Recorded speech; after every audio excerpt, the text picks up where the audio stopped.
Hello and welcome to Banking Frontiers Live. I'm Sneha Agrawal, and today I'm here to introduce you to one of the leading lady luminaries from the BFSI sector on the occasion of International Women's Day. Today, for the same, we have Monu Jain, who is the country head mid corporate banking, SME business, and also the executive vice president at Indusland Bank. Welcome, ma'am. Thank you, Sneha. Thank you very much. Just to add, and this is a common mistake everybody makes, or a lot of people make, is not in this land, but in this Ind Bank. Okay. Okay. And yeah, so I've started my journey 25 years back in corporate career with the Bank of America, and moved on to IndusInd Bank some 13 years back when there was a big management change. So I am a two organization career woman. I've studied from IIM Bangalore and Lady Shri Ram College before that. I have two grown boys, and as a person, I have evolved into somebody who's become very fond of nature and yoga and meditation, and birding are few of my hobbies, if you can put it that way right now. So thank you. Yes. Okay. So today we'll be talking about habits. So, ma'am, what are the key habits that have contributed in your professional success? Sneha, as they say, man is a creature of habits. Well, so are women, and no, and I am no different. Habits have a unique way of making life easy. When the brain, when you acquire a habit, the brain rewires so that doing that task makes takes very little energy and makes it much more efficient. And that's the reward you get by forming good habits. And so yes, I am also a creature of habits. I think top on the list for my habits which have helped me succeed or do well in professional is this striving for excellence. It's been innate in me right from the beginning. It helps me put my best foot forward. So always there is, when you have belief in yourself, then you tend to stretch that extra mile because you want to give whatever you're doing, you want to give it the best. So it has reflected in my academics throughout studies, and it has reflected in my professional career. And I feel this is something that always is the basic ingredient which distinguishes the ordinary from the ones who are able to walk that extra mile.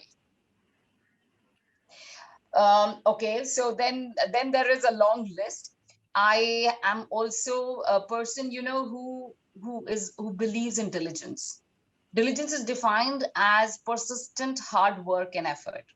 So it is again something I was born with, I feel, or I have cultivated over the years, because there is no substitute to hard work. You have to spend those hours. You have to get things going, and believe you me, when you know that you are on the right track, when you have faith in yourself, it takes you places. My third very, very important habit is planning and being organized. So I am a very calendarized person, and I think I could be to the other extreme, but planning helps you get the most out of your day. For women, we are running so many roles. We are mothers, we are daughters, we are wives, we are career women. There is so many balls you're juggling every day, and if you are well planned, that's one sure shot way of making sure no ball falls. So it helps, it helps minimize the unwanted chaos from the life. It clears up the clutter in my life. I'm able to prioritize, focus on the right things, and make sure everything happens. So yes, that preparedness also comes as a part of the planning and organizing. I do believe that before you step into anything, you need to be prepared. It saves others time, it saves your time in a meeting, for example. Otherwise people just keep on asking very basic questions. So when you plan ahead, you prepare ahead, you make everything much more meaningful and efficient for everybody. Then over the years, I have also got into meditation, as I was mentioning. It is, I believe today, not just a habit for the old, the retired, but it is something which helps you calm down, soothe your nerves. It helps me focus immensely. The concentration increases, which leads to increase in efficiency.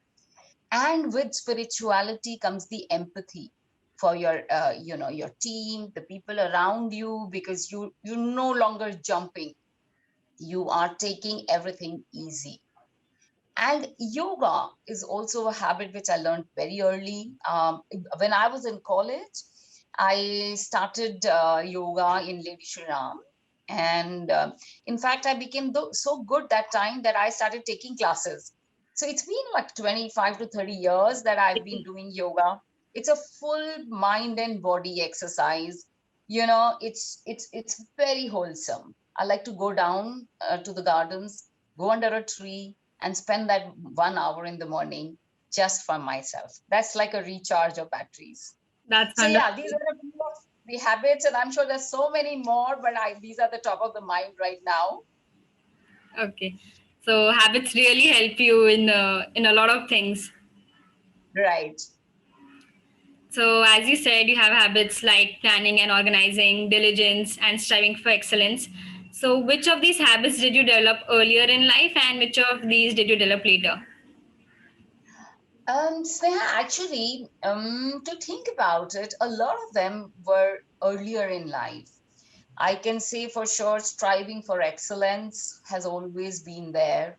I used to be like number one everywhere I used to go. And in fact, it's leading into something which was perfection, which I'm trying to get away from now. So, distinguishing between striving for excellence versus perfection, that's been a very early on habit. Diligence has always been with me. Organizing and planning, I am paranoid about it. It's almost like an OCD, but it just helps me so much. Everything is kept in the right place, everything is organized, you save on so much time. What I have probably learned over the years or picked up subsequently is spirituality. It's something which I just mentioned. So I have gone through my journeys in spirituality, and I have been to Vipassana, and that's a 10-day meditation course where you are living in the toughest of conditions, and you don't communicate with the outside world with anybody at all. You don't talk, you don't see eye to eye, you don't have phones, and you meditate 16 hours a day. So that is something that it's become a habit now. I think it realigns my mind. It's like a daily cleaning of the house that we all do. It cleans up the clutter from the mind. So very, very basic, needs to be done every day. And I love this because it helps me, like I said, build empathy for people as well, besides increasing my efficiency at work. The other habit actually, which I have learned over later on in life, is walking away from perfection. So when I was on the journey for striving for excellence, I would take it to the other end to say be perfect. Everything has to be 120%. But as one grows up, and I think women do end up multitasking a lot more than any other creature on earth, you do realize that there is an optimum level and then there is perfection. And the journey from optimum to perfection takes so much more energy that some other balls fall in the process. So I think that's a habit which I've learned with great difficulty, to walk away from perfection. And and and I think it makes things faster, smoother, yet you get there at 99%, not 100%, but it works. So that is something I can relate to because I also tend to take more time and energy to do things more perfectly. So I'll keep that in Ah. mind. Yeah. So, are there any habits that you want to add to this list of your habits? Any habits that you want to learn in the future for the future? So Sneha, I think always on the top of my list for things, habits to pick up, is reading. It is such a well touted, well respected habit, and yet I think over the years I have we not able to give it that much time. It's just, right now time is so compartmentalized into the multiple things that I am doing, and I'm sure you are doing, and so many of us women are doing all the time. So I am trying to make do with the gap of not reading by audio books, things on the go. Your OTT platforms provide you so much good content. There is docu series. It's never as good as reading a book. So I am looking forward to that day when I can pick up that habit, and yes, it's on the list. Okay. Can you share some instances where habits have helped you leapfrog challenges in your career? That's an interesting one. I think habits shape a person. So your actions that are actually a distillation of all your habits put together, and it shows in your day-to-day life. So, in my professional career, like everybody else, I've also come across many challenges, right? And it's I think the way I have been shaped because of the way I behave, because of my habits, because of my thoughts and beliefs. It's made it easier. COVID, for example, has been a very stressful time, Sneha, especially in the financials. So, as you know, I'm a banker, and on the corporate banking side, we basically take care of the needs of corporates in terms of their lending. We give money to them. It's been a very, very stressful time for financial market per se because of the uncertainty and the unpredictability. Nobody knew what is going to be the impact of COVID on corporates, and hence, the follow on impact, the ripple effect on the bank's lending books. And so it was a time when we were all on our toes. There was this huge need to over manage business. And at the same time, there were these challenges of not being able to face meet your teams, meet your clients, can't travel, you can't come to office. And yet the work had actually quadrupled for us in financials. So I think a lot of my habits, especially my habit to learn. I missed that out earlier. One of the other habits that I have always had is learning. Learning is a habit with me. I'm a learner. So I learn from environment, from instances, from events, from my children, from every little thing that happens, and I want to learn and evolve and grow into the next moment. So I chose to learn from COVID. Uh, I chose to learn. The diligence kicked in. I worked 14 hours a day, and I'm not the only one. I think my organization per se, everybody was putting in those kind of hours. We adapted. We learned from the new situation how to get onto the new age digital media, how to interact with people, how to manage your books. You learned new ways of synthesizing data. You learned new ways of interpreting what's happening with the corporates. One picked up a lot more on what's happening in the economy, how to connect with people who are directly linked into the government to understand possible ways, impacts, futures, policy making. So all of that came from the basic habits of learning, of diligence, and I think perseverance. So today, after what? Almost a year, 12 months of the lockdown having kicked in for the first time, one can say that, the nervousness is behind us. We are focusing a lot more on growth, and these same habits come up now, kick in again, because now there is positive stress for growth, and they help you, walk you through that. So, yeah, that's a clear example of how small habits can help you during such tough situations.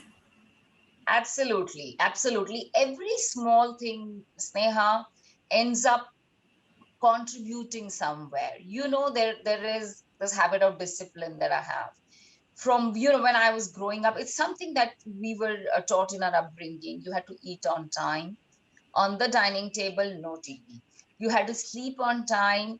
You had to wake up on time. and you had to dedicate so many hours to exercise, to to playing a sport. So all that and good eating habits you don't realize, but a healthy body leads to a healthy mind, although vice versa is also true.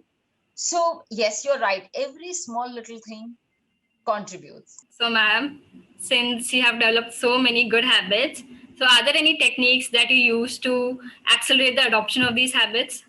I think it's more subconscious than conscious, and clearly repetition is the key.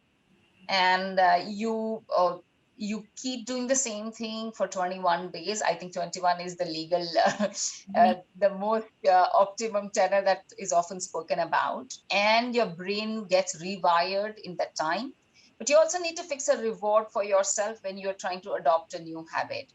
But to go through those 21 days without breaking the chain, you need to say, if I do this, then I will give myself 15 minutes or whatever, something that makes you feel good. Dopamine has to kick in Yeah. after that habit. So a lot of science that goes in habits along with psychology. Yes. But yes, I am definitely a person who believes supremely into habits. So, on that note, what, according to you, are habits that are relevant for women, especially working women? So Sneha, you've been, I don't know, how long have you been working for? No, I'm just a student. I'm 20 years old in my third year. So, I'm just doing some internships. Okay, so I've got about 25 years of working, and so 20. I come from a generation 25 years back when our IIM batch had only 20% women. When engineering was not considered the right profession for women, and from a time when you're in office, you are probably 5% of the women female population is 5% reserving men. Things have changed a lot along the way, but it doesn't take away the fact that a woman ends up managing a lot of things with a lot of responsibility, with a lot of care. And I also believe inherently that women have this diligence which is inborn, the loyalty, the diligence, as well as because of the high EQ that women have, they're able to be very efficient, they're able to be very good at work. So with this kind of workload that women have, the kind of things you're doing, you're moving from managing your house to your children's studies, and they're shaping their futures to running a business either as an entrepreneur or at a profession as a professional. Planning and organization becomes the key. It is a very critical habit for ensuring that you have good time management, and that you make your day expand and elongate. With your focused preparedness and planning, you can make sure that every meeting is crisp, that you're spending time where you need to, you are able to make sure that there is the chaos, like I said earlier, is minimized, right? Bring more predictability into your day, and it helps you tide over a lot happily and efficiently. So that to me is one very, very important habit. And secondly, there is no undermining the need, or not the need, but the practice of meditation. I think it's still catching up, and it is not easy for, because when we are juggling so much in a day, you don't feel like taking out your 30 minutes or an hour to just sit and compose yourself and meditate. But I can guarantee anyone, if you spend an hour at meditation, which is what I try to do every day, you get that hour back, either through increased efficiencies in your work, with the focus, with the way things pan out. It's a very helpful tool. That sounds wonderful. Yeah, and I hope you can pick some of these as you grow, you do your journey. I will definitely try. So, ma'am, according to you, what are some impactful books that you would like to recommend for younger women? Like I said, reading is something I have not been able to keep up with. But there is a book that has had a huge impact on me. It's a book called *Sapiens* by Yuval, and you've read the book. Actually, I have that book, and my father is keen on me reading it. I have tried to read it, but I haven't completed it yet. So that is something I have to keep on with. Absolutely. So that book, um, maybe it's good for every human being, not just a woman. It's a brief history of mankind with the kind of perspective it gives you. It makes you think. It's a very thought provoking book. It's got unique perspectives. It helps you understand how we all evolved, what makes us tick, and why wheat is no longer good, for example. So, amazing book. I have it dog eared, I have it underlined. That's a part of my diligence habit. So, when I do something, I do it in a way that I will remember it.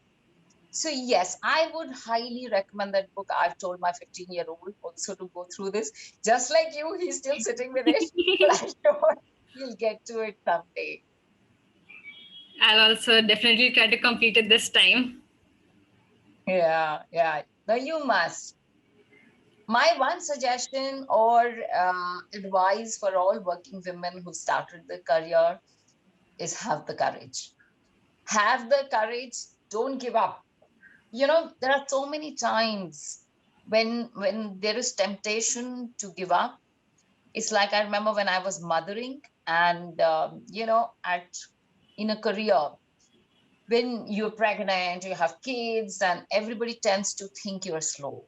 Everybody tends to think you cannot cope up, right?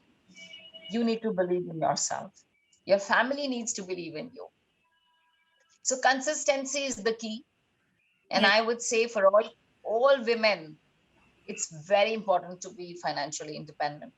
It gives you your confidence. It's very important to follow your dreams. These habits will get you there. They'll get you to your dreams. They'll help you work towards it. But never give up. Perseverance. yes, I'll keep all those things in mind. So, ma'am, thank you so much for being here. It was a pleasure having you, and we look forward to have more such conversations with you in the future. Absolutely, Sneha, anytime. Thank Thank you you. very much. Thank you. Pleasure being here.